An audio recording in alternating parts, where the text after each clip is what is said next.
दूर किसी जंगल में टूनी चिड़िया अपनी बेटी लाडो के साथ रहती थी। टूनी का पति टिंकू कालू कौवे के यहाँ काम करता था। वो कालू कौवे की सब्जियों की दुकान संभालता था। टूनी काफी दिनों से बीमार थी। अब सर्दी ज्यादा होने की वजह से उसकी तबीयत ज्यादा खराब रहने लगी थी। शाम को जब उसका पति घर आता है तो लाडो कहती है, बाबा, माँ की तबीयत आज बहुत ज़्यादा खराब है। सर्दी बहुत ज़्यादा है। दैत चाचा कह रहे थे कि माँ को अच्छे खाने की ज़रूरत है। जानता हूँ बेटी, लेकिन हम गरीब लोग भी क्या अच्छा खा सकते हैं। मालिक जो अनाज देता है वो तो वैद काका को दवाई के बदले दे देते हैं। अब तो सर्दी ज्यादा होने की वजह से मुझसे भी काम नहीं हो पाता। लेकिन फिर भी मैं आज बात करूंगा मालिक से कि वो मेरी पगार बढ़ा दें। आप दोनों को मेरी वजह से परेशान होने की ज़रूरत नहीं है। मैं ठीक हो जाऊंगी। अगले दिन टिंकू जाकर मालिक से बात करता है। कालू भाई, मुझे आपसे बात करनी थी। आप मेरी पगार थोड़ी बढ़ा दो। मेरी पत्नी ठीक नहीं रहती, उसको दवाइयों की ज़रूरत है। इतने में मेरा गुजारा नहीं हो रहा। देखो टिंकू, तुम तो जानते हो सर्दियों में वैसे ही सब्जियां ज्यादा नहीं बिकती, और ऊपर से तुम पगार बढ़ाने की बात कर रहे हो। और वैसे भी तुम तो बूढ़े हो चुके हो, तुमसे तो अब काम भी ठीक से नहीं हो पाता। मैंने शहर से अपने भांजे को बुलवा लिया है, वो अब मेरी दुकान संभालेगा।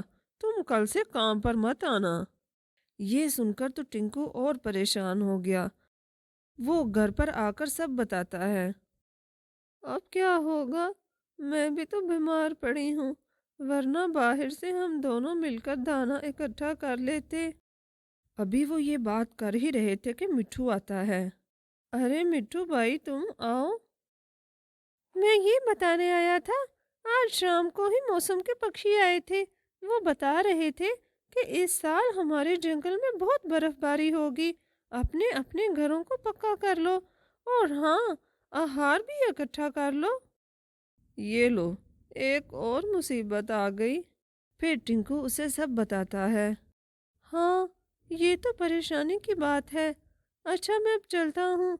मुझे घर के लिए लकड़ियाँ इकट्ठी करनी है। तुम लोग भी जल्दी से घर पक्का बना लो। बाबा, आप परेशान मत हो। हम बर्फबारी से पहले ही घर बना लेंगे और आहार भी इकट्ठा कर लेंगे। सुबह से मैं भी आपके साथ जाऊंगी। फिर अगले दिन लाडो भी अपने पिता के साथ भोजन लेने जाती है। भोजन ढूंढते हुए वो अपने घर से काफी आगे आ चुके थे। तभी वहां पर उन्हें कुछ मशरूम दिखाई दिए। लाडो खड़ी होकर उन मशरूम्स को देखने लग जाती है। क्या हुआ बेटी, वहां क्यों रुक गई? बाबा, ये देखें, ये कितने बड़े मशरूम हैं। अगर हम इन मशरूम के घर बना लें तो हमें नया घर बनाने की ज़रूरत नहीं पड़ेगी, और ये बर्फ बारिश में हमें महफूज भी रखेगा। हाँ बेटी, लेकिन हम इनके घर कैसे बनाएंगे? बाबा, हम इनको अंदर से खोद लेंगे और इनमें रहेंगे, और इतने टाइम में हम अपने लिए आहार जमा कर लेंगे और घर बनाने की हमें ज़रूरत ही नहीं पड़ेगी। फिर अगले दिन टिंकू और टूनी उसी मशरूम के घर में आ जाते हैं। उनके घर के पास और भी बड़े बड़े मशरूम थे। बाबा, मैं एक बात सोच रही हूँ। बर्फबारी के मौसम में दूसरे जंगल के काफी पक्षी हमारे जंगल में घूमने आते हैं। अगर हम इन मशरूम्स के घर बना लें तो इसे हम एक छोटा सा होटल बना सकते हैं। लेकिन बेटी, इससे हमें क्या फायदा होगा? बाबा, हम अपने होटल में रुकने के बदले उनसे आहार लेंगे। ठीक है बेटी। वो कुछ ही दिनों में उन सभी मशरूम्स के घर बना लेते हैं। लेकिन बेटी, वो हमारे पास ही क्यों रुकेंगे? बाबा, आप तो जानते हैं, उन्हें हर साल बर्फबारी में घर ढूंढने में कितनी मुश्किल पेश आती है। हम इन घरों के बदले में उनसे बहुत कम आहार लेंगे। वो हमारे पास ही ठहरेंगे, मुझे पूरा यकीन है। फिर कुछ ही दिनों में बर्फबारी शुरू हो जाती है और कई पक्षी जंगल में घूमने आते हैं। घूमते हुए उन्हें लाडो के होटल का बोर्ड नजर आता है। भाई लो, ये घर तो बहुत अच्छे हैं, हमें सर्दी भी नहीं लगेगी, और बर्फबारी भी एंजॉय करेंगे। और देखो, इनके होटल का किराया भी बहुत कम है। हाँ भाई, पिछली बार हम जिस होटल में रुके थे उसका किराया भी बहुत ज़्यादा था और वहाँ पर सर्दी भी बहुत थी। फिर वो सभी पक्षी लाडो के होटल में रुक जाते हैं। होटल के किराए की सूरत में उन्हें काफ़ी सारा आहार मिल जाता है, जिसे वो दूसरे बूढ़े और गरीब पक्षियों में भी बांटते हैं। इससे टूनी का भी अच्छे से इलाज हो पाता है और वो सभी खुशी खुशी रहने लगते हैं। इस कहानी से हमें ये सीख मिलती है कि मुसीबत के वक्त हमें घबराने की बजाय हिम्मत और सूझ बूझ से काम लेना चाहिए। माँ, हमें गर्मियों की छुट्टियां हुए इतने दिन हो गए। आपने वादा किया था हम घूमने जाएंगे। हाँ मेरी जान, लेकिन अभी गर्मी बहुत है। बारिश हो जाए फिर हम पक्का चलेंगे। माँ, बारिश कब होगी? कालू भाई, आज पता करने जाएंगे बादलों के पास कि वो कब आएंगे हमारे जंगल में। लेकिन माँ, कालू चाचा तो हर रोज यही कहते हैं कि मैं आ जाऊंगा, लेकिन वो नहीं जाते।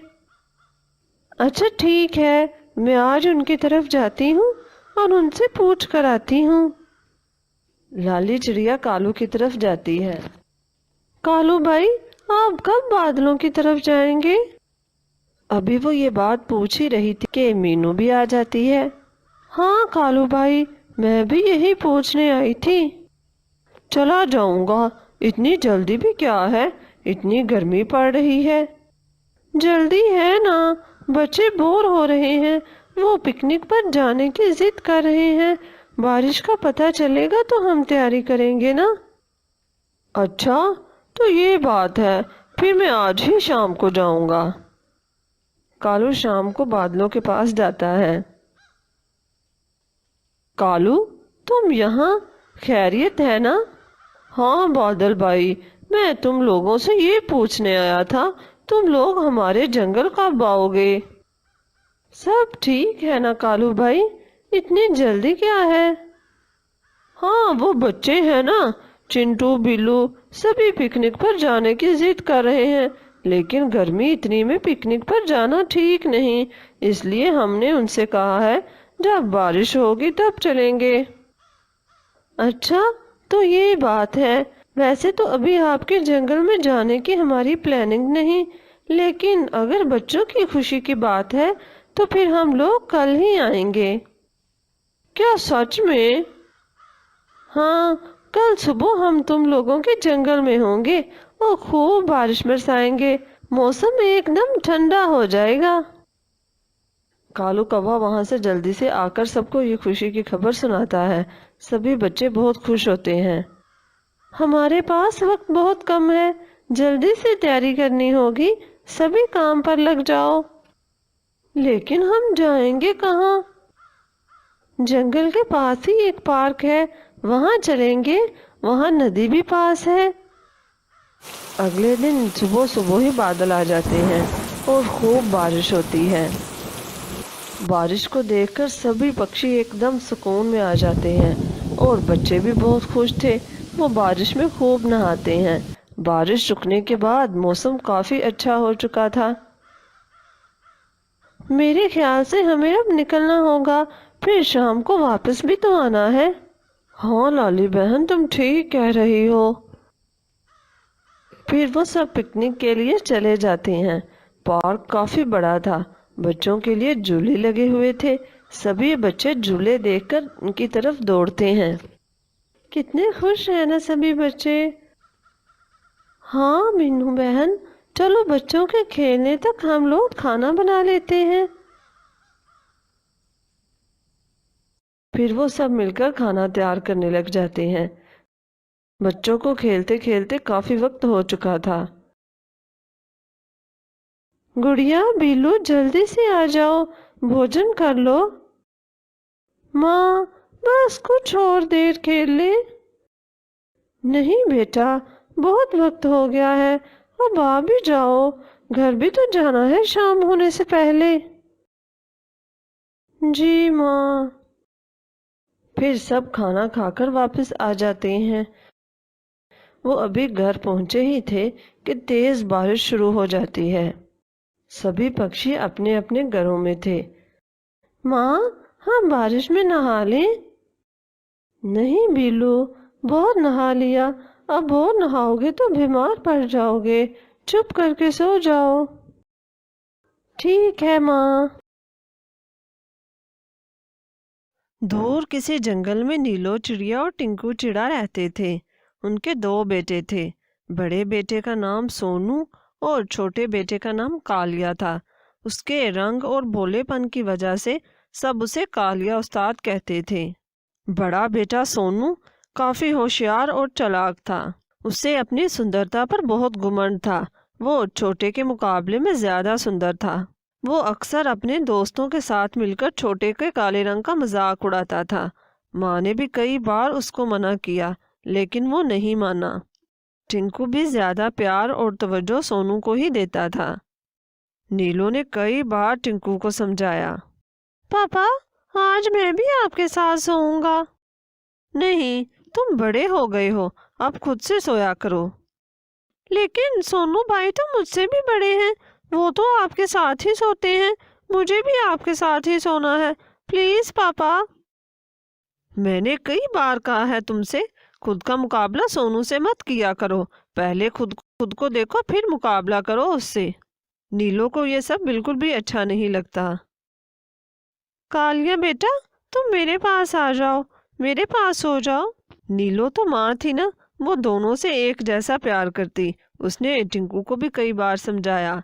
वो जब भी कहीं बाहर जाता तो हमेशा सोनू को ही अपने साथ लेकर जाता।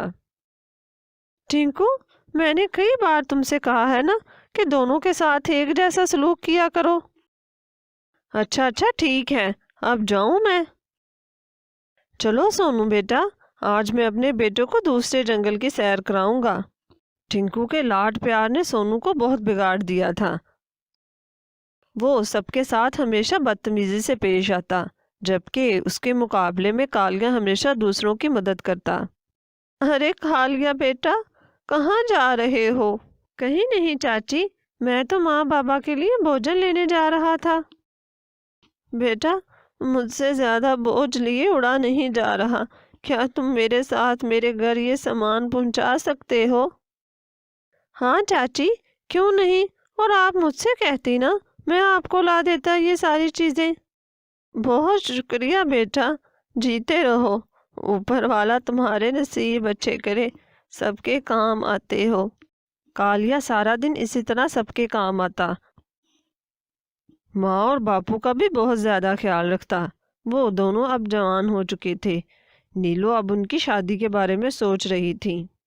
एक दिन, नीलो, हमें ना अब सोनू की शादी कर देनी चाहिए। वैसे भी काफी अच्छे घरों से उसके लिए रिश्ते आए हैं। सोच तो मैं भी अब यही रही हूँ, लेकिन सिर्फ सोनू ही क्यों, हम कालिया की भी शादी कर देते हैं। एक साथ ही दोनों बहुएं घर आ जाएंगी। क्या हो गया है तुम्हें? कालिया को कौन रिश्ता देगा? और वैसे भी मैं पहले सोनू की शादी करूंगा, फिर कालिया का भी देख लेंगे। क्यों नहीं देगा? क्या कमी है इसमें? बस रहने ही दो। कुछ ही दिनों में सोनू की शादी हो जाती है। सोनू की शादी काफी अमीर घर में होती है।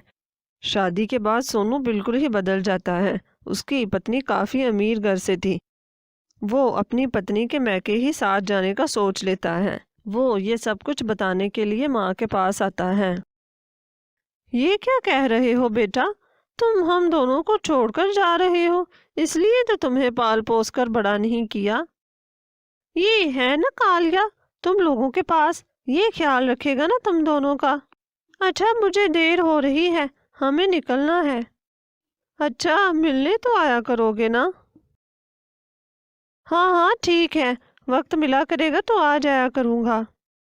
सोनू ये सब कहकर वहां से चला जाता है। टिंकू को सोनू के जाने का काफी दुख होता है, लेकिन वो खामोश रहता है। इसी तरह वक्त गुजरता रहता है। कालिया माँ और पिता का बहुत अच्छे से ख्याल रखता था। इन्हीं दिनों साथ के जंगल के राजा की तबीयत खराब होने की खबर हर तरफ फैली हुई थी। काफ़ी तबीब राजा जी के इलाज के लिए आए मगर उनकी तबीयत में कोई बेहतरी नहीं आई। फिर एक दिन कालिया के जंगल में एक पक्षी राजा जी का संदेश लेकर आता है। राजा जी ने सभी जंगलों के पक्षियों को ये संदेश दिया है कि उनकी तबीयत काफ़ी नासाज है, इसलिए वो जल्द से जल्द शहजादी की शादी करके राज नए राजा के सुपुर्द करना चाहते हैं। जो जो पक्षी शहजादी से शादी करना चाहता है वो कल दरबार में हाजिर हो जाए। इसके बाद उनको एक परीक्षा से गुजरना होगा। सब पक्षी कल राजा जी के दरबार में हाजिर हो जाएं। ये सब कुछ कहकर वो पक्षी वहां से चला जाता है। शाम को नीलो भी कालिया से कहती है, कालिया बेटा, तुम भी कल चले जाओ राजा जी के दरबार में। ये क्या करेगा वहां जाकर? तुम भी कमाल करती हो। राजा जी को शहजादी के लिए शहजादा चाहिए, कोई नौकर नहीं। माँ, बापू ठीक ही कह रहा है, मैं जाकर क्या करूँगा? यूं ही लोग मजाक उड़ाएंगे मेरा। क्यों, क्या कमी है इसमें? और वैसे भी बेटा राजा जी सबकी परीक्षा लेंगे और फिर जो परीक्षा पर पूरा उतरेगा उसके बाद ही कोई फैसला करेंगे। माँ, जिद ना करो, मैं क्या करूँगा वहां जाकर? अच्छा, एक बार मेरी बात मान लो ना, प्लीज चले जाओ। अच्छा ठीक है, मैं चला जाऊंगा। अगले दिन सभी पक्षी पुरानी दरबार में हाजिर हो जाते हैं। कालिया भी माँ के कहने पर चला जाता है। कालिया का भाई सोनू भी देखने आया था कि कौन नया शहजादा बनता है। वो कालिया को देखकर कहता है, अरे कालिया, तुम यहाँ क्या कर रहे हो? क्यों अपनी और हमारी इज्जत खाक में मिलाने आए हो? क्यों भैया, मैंने ऐसा क्या किया? क्या किया? यहाँ आने से पहले खुद को आईने में तो देख लेना था। अभी भी चले जाओ यहाँ से। भैया, मैं माँ के कहने पर आया हूँ और जब तक परीक्षा नहीं हो जाती मैं कहीं नहीं जाऊँगा।